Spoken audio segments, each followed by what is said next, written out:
tell you what, it's better than trying to do other types of work as well. I mean, at the same time as my bike got stolen, I've been accepted to do some work for this AI company. And it's basically just sort of analysing prompts. And it was paying quite well. It was about like £35 an hour or something like that, which is, you know, not bad at all.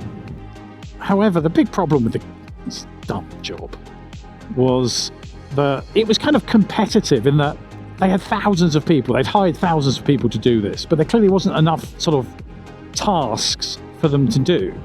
So basically they overhired, and then it was a question of who sort of grabbed the task first. So they had like this website where you had to go and sort of see if any tasks were available.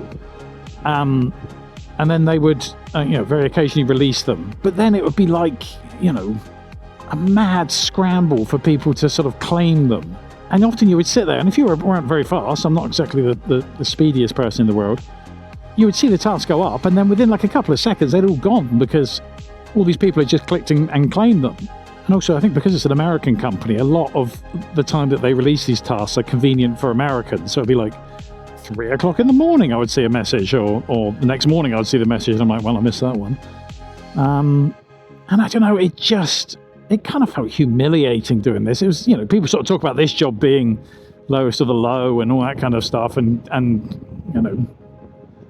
not a job with the highest levels of respect. But I found that even more sort of humbling and humiliating and lacking in respect for the worker, because it felt like the bloody Hunger Games of employment, where they release the tasks and you all sort of rush to the middle to try and claim them, and it's like, well, just give me a job and I'll do it.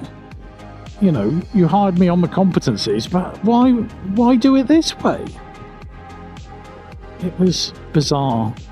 And after a few weeks of barely doing anything for this job, every time sort of failing to claim the work that was available, I said, I'm giving up. I can't be arsed with this. It feels like one of those games where they sort of, put money in a chamber and it all floats around, you got to sort of grab it. It feels a bit like that. I just feel it's incredibly sort of disrespectful of our time. Dumb work. I'm sorry. I'd much rather do this having a lot more control and agency over what I'm doing than trying to compete in this ridiculous marketplace.